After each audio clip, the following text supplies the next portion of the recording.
Hello, my name is Jesse Aboagye. I work as a cybersecurity analyst during the day.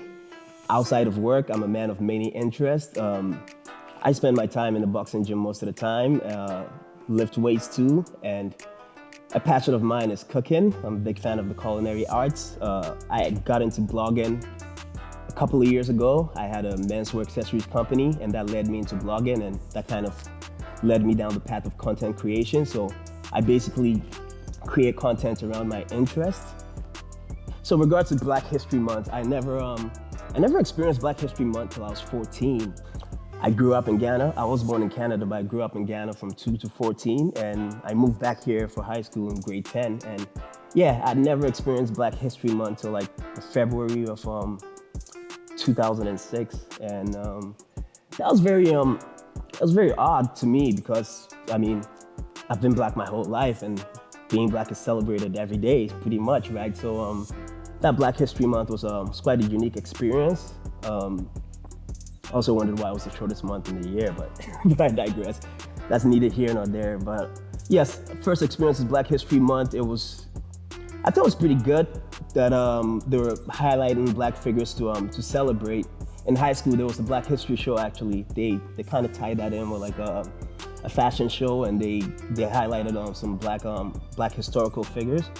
One of them being Dr. Kwame Nkrumah, who's from Ghana too.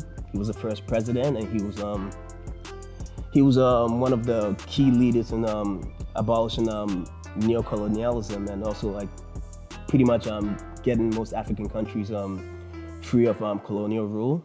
Ghana being the first in 6th of March 1957 to get out of colonial rule. So one thing I found unique was growing up in Ghana, basically everybody looked like you. 99% of the people looked like you, with maybe the 1% being biracial or foreigners. So moving to Canada, where I was the visible minority, it was a big culture change and culture shock, right? Because I mean, you're just who you are. You're Jesse, or you're whatever your name is, where you live, and everything you do is based on your efforts and things like that. But moving to Canada, it was like, okay, I'm the minority here, and there was it basically took a while to get to, right? There was also being in the minority, you gotta basically find your a community you identify with, a new set of friends, and it was a big challenge for me, to be honest. Very welcoming, don't get me wrong, but like finding people you identify with, I mean, coming from like an all Black environment everywhere to being in the visible minority was quite a bit of a shock for me.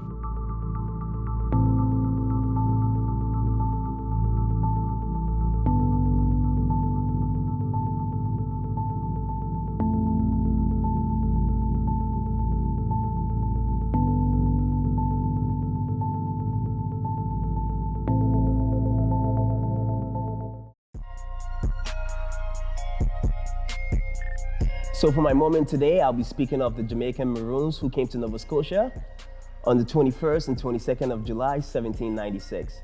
Now, the Maroons have always been a very interesting group of people to me. So the Maroons were led by Queen Nanny against the British in the First Maroon War. She's of Ashanti descent, which I also am too, so I've always identified with the Maroons based on that. She immigrated from Ghana. Her story isn't clear if she got to Jamaica as a slave or if she was a free woman, but once she was there, she was free, and she basically led the Jamaican Maroons against the British over a decade period. And yeah, they were successful, and they had to sign a peace treaty in which 500-acre land was given to her, and that was known as New Nanny Town.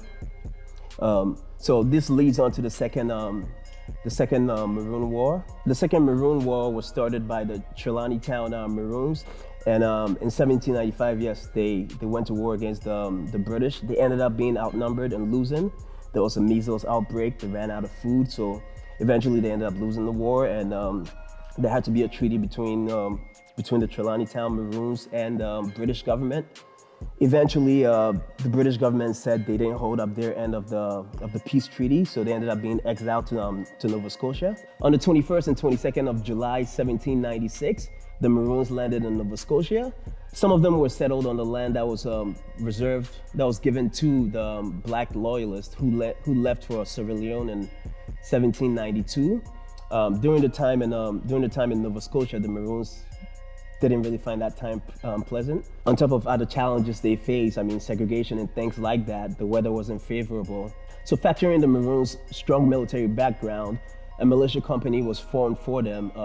During the time there, because of various challenges, sometimes they would withdraw the boys from school and protest. Also, they wouldn't practice Christianity. They had their own spiritual belief system, many of which polygamy was included. Unfortunately, the Maroons were in Nova Scotia for a 4-year period from 1796 to the 1800s. During their stay there, they had many challenges. I mean, the weather being one. Also, they were segregated and, I mean, low wages, lots of, basically the same challenges that were faced by the Black loyalists. The Maroons faced those same challenges. In 1798, they petitioned to go back to Jamaica. Unfortunately, that wasn't allowed. So eventually they said they wanted to be anywhere warm. Basically, they can't exist anywhere pineapple doesn't grow, is what they said. So eventually in 1800, they got their way and they ended up moving to Sierra Leone. Luckily for them, the Black loyalists were already there and they became a part of the Sierra Leonean community. They were known as the Creoles in Sierra Leone. And yeah, basically became part of the founding nation of Sierra Leone. Although their time in Nova Scotia was fairly short, they're still descendants of Maroon with that bloodline in Nova Scotia today. I really admire them and I really identify with them, considering that Queen Nanny led them to the First War, which they won. So yes, it's really great to have them as part of Canadian history. So for more information on the Maroons, click on the links below.